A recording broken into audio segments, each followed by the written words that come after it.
वाहिगुरु जी का खालसा, वाहिगुरु जी की फतेह। आज सिख धर्म के संस्थापक श्री गुरु नानक देव जी की जयंती है। उनका जन्म सन 1469 में कार्तिक पूर्णिमा के दिन तलवंडी गांव में हुआ। वे बचपन से ही अध्यात्म एवं भक्ति की तरफ आकर्षित थे। तो आइए जानते हैं उनके जीवन से जुड़े 5 प्रेरक प्रसंग। पहला, गुरु नानक जी को बचपन में चरवाहे का काम दिया गया था और पशुओं को चराते समय वे कई घंटों ध्यान में रहते थे। एक दिन उनके मवेशियों ने पड़ोसियों की फसल को बर्बाद कर दिया, तो उनको उनके पिता ने खूब डांटा। जब गांव का मुखिया राय बुल्लर वो फसल देखने गया, तो फसल एकदम सही सलामत थी। यहीं से उनके चमत्कार शुरू हो गए और इसके बाद वे संत बन गए। दूसरा प्रसंग, नानक जी के महानता के दर्शन बचपन से ही दिखने लगे थे, क्योंकि उन्होंने बचपन से ही रूढ़िवादिता के विरुद्ध संघर्ष की शुरुआत कर दी थी।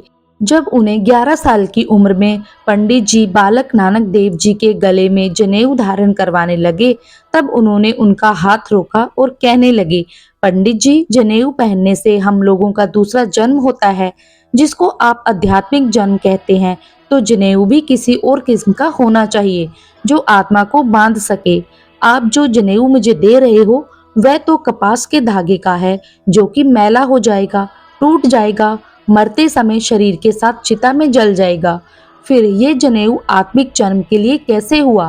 और उन्होंने जनेऊ धारण नहीं किया। तीसरा प्रसंग, गुरु नानक देव जी के जीवन से जुड़े एक प्रसंग के अनुसार, पुराने समय में एक राजा था जो अपनी प्रजा को बहुत कष्ट देता था। वह राजा बहुत ही क्रूर था तथा दूसरों का धन लूट लेता था। एक दिन गुरु नानक देव उस क्रूर राजा के राज्य में पहुंचे।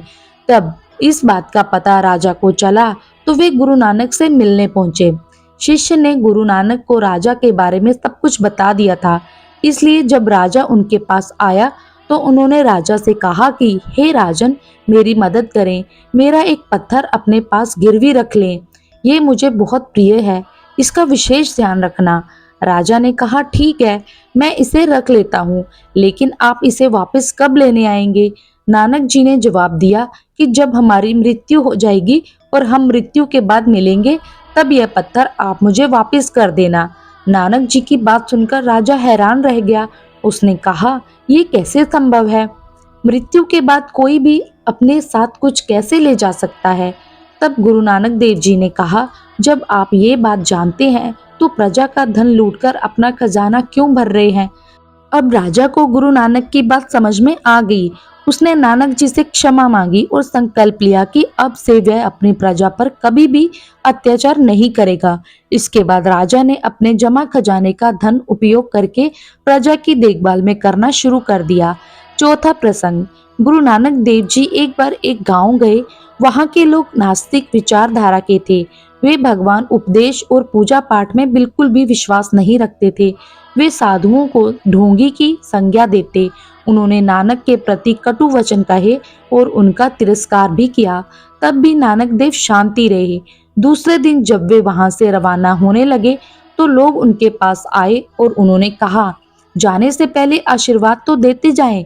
नानक देव मुस्कुरा दिए और बोले, आबाद रहो।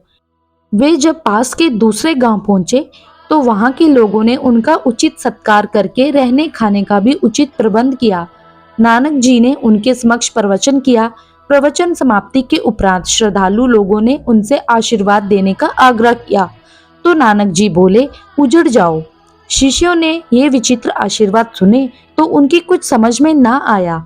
उनमें से एक शिष्य से रहा नहीं गया और उन्हें पूछा, गुरुदेव, आपने तो बड़े ही विचित्र आशीर्वाद दिए हैं। आदर करने वालों को तो उजड़ जाने का आशीर्वाद दिया है, जबकि तिरस्कार करने वालों को आबाद रहने का। मेरी समझ में तो कुछ भी नहीं आया, कृपया स्पष्ट करें। तब हंसते नानक देव जी बोले, सज्जन लोग उजड़ेंगे तो वे जहां भी जाएंगे अपनी सज्जनता से वहां उत्तम वातावरण बना लेंगे, किंतु यदि दुर्जन अपना स्थान छोड़ देंगे तो वे जहां भी जाएंगे वही का वातावरण दूषित बनाएंगे। इसलिए उन्हें बर्बाद रहने का आशीर्वाद दिया। गुरु नानक देव जी के मुख से ये वचन सुनकर शिष्य ने चरण स्पर्श किए और कहा, गुरुदेव, आप जो भी करते और सोचते हैं, उनसे पीछे ज्ञान छिपा होता है, जिससे हम तुच्छ प्राणी समझ नहीं सकते हैं। पांचवा प्रसंग, एक बार श्री गुरु नानक देव जी एक गांव के बाहर पहुंचे और देखा तो वहां एक झोपड़ी बनी हुई थी। उस झोपड़े में एक आदमी रहता था जिसे कुष्ठ का रोग था। गांव के सारे लोग उसे नफरत करते थे। कोई उसके पास नहीं आता था। कभी किसी को दया आ जाती तो उसे खाने के लिए कुछ दे देते। गुरुजी उस कोढ़ी के पास गए और कहा, भाई, हम आज रात तेरी झोपड़ी में रहना चाहते हैं, अगर तुझे कोई परेशानी ना हो तो। कोढ़ी हैरान हो गया क्योंकि उसके तो पास में कोई आना नहीं चाहता था। फिर उसके घर में रहने के लिए कोई राजी कैसे हो गया। कोढ़ी अपने रोग से इतना दुखी था कि चाहकर भी कुछ न बोल सका, सिर्फ गुरुजी को देखता ही रहा। लगातार देखते ही देखते उसके शरीर में कुछ बदलाव आने लगे, पर वह कह नहीं पा रहा था। गुरुजी ने मर्दाना को कहा, रबाब बजाओ, और गुरुजी उस झोपड़ी में बैठकर कीर्तन करने लगे। कोढ़ी ध्यान से कीर्तन सुनता रहा। कीर्तन समाप्त होने पर कोढ़ी के हाथ जुड़ गए, जो ठीक से हिलते भी नहीं थे। उसने गुरुजी के चरणों में अपना माथा टेका। गुरुजी ने कहा, और भाई ठीक हो, यहाँ गांव के बाहर झोपड़ी क्यों बनाई है? कोढ़ी ने कहा, मैं बहुत बदकिस्मत हूँ, मुझे कुष्ठ रोग हो गया है, मुझसे कोई बात नहीं करता, यहाँ तक कि मेरे घर वालों ने भी मुझसे नाता तोड़ लिया है, मुझे घर से निकाल दिया है। मैं नीच हूँ, इसलिए कोई मेरे पास नहीं आता। उसकी बात सुनकर गुरुजी ने कहा, नीच तो वो लोग हैं जिन्होंने तुम जैसे रोगी पर दया नहीं की और अकेला छोड़ दिया। आ मेरे पास, मैं भी तो देखूं कहाँ है तुझे कोढ़। जैसे ही गुरुजी ने ये वचन कहे, कोढ़ी गुरुजी के नजदीक आया तो प्रभु की ऐसी कृपा हुई कि कोढ़ी बिल्कुल ठीक हो गया। ये देखकर वह गुरुजी के चरणों में गिर गया। गुरुजी ने उसे उठाया और गले से लगा के कहा, प्रभु का स्मरण करो और लोगों की सेवा करो, यही मनुष्य के जीवन का मुख्य कार्य है।